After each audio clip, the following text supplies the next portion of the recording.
So realistically, how do you see things getting to a place where people can talk about these loftier ideals? Yeah, I think a majority of Americans really look at their elections as looking forward and not looking back. I want to, once again, for the GOP to cast a vision of promise and opportunity.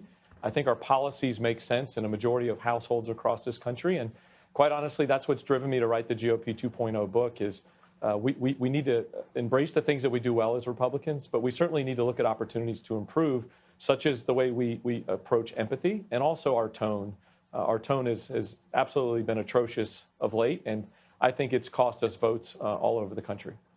Well, I think it's important for every American to understand how serious this situation is over there between Russia and Ukraine. And Vladimir Putin has gone to the bookshelf and pulled off the old playbook for the USSR, and he's trying to go back to chapter 1, which is trying to conquer Ukraine. And look, any comments made by a former president or any American for that matter that strokes the ego of Vladimir Putin is a mistake.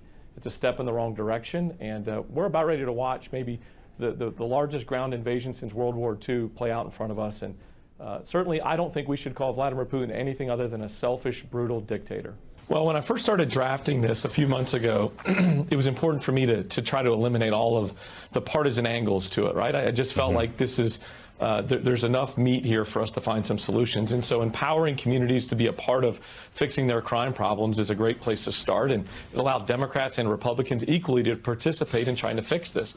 I think the unique part of this bill is that these dollars can be spent one of 5 ways: either hiring more officers, paying them more, training them better, equipping them better, or integrating in a co-responder model for mental behavior health experts to co-respond with a law enforcement officer.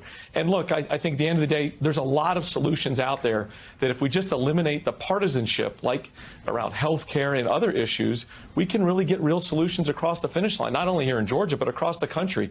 I hope this is a model for other states and also at the federal level to work together and to try to find solutions. There was no evidence, and that's certainly what myself and the governor and the Secretary of State and the Attorney General here in Georgia have been pointing to. So really no merit. And also, Neil, I think concerning to us here was, one of our Republican principles is states' rights, and to think about the long-term ramifications of another state reaching in to our state's business or other states, it's concerning. So look, Neil, I think this is a huge opportunity for us to pivot right here, for the president to pivot, for Republicans to pivot.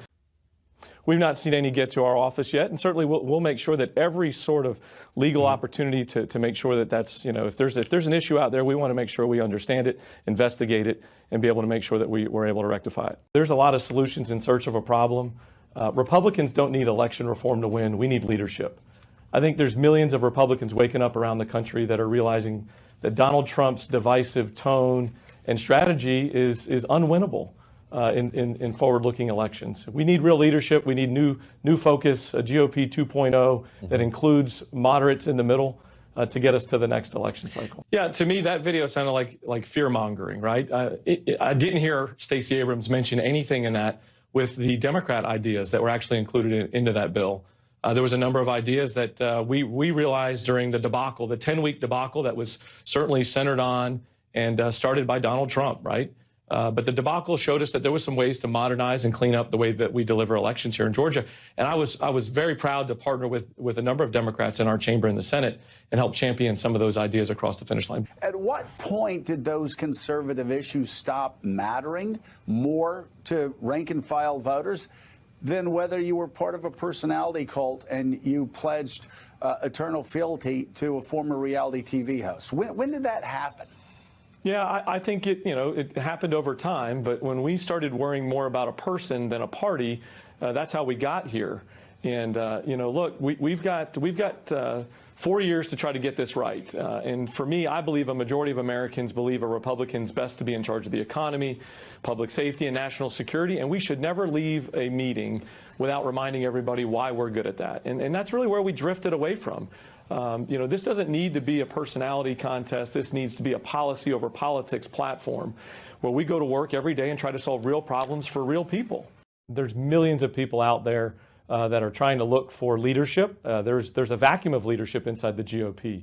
And we're either going to ignore it or we're going to try to fix it. I'm choosing to fix it.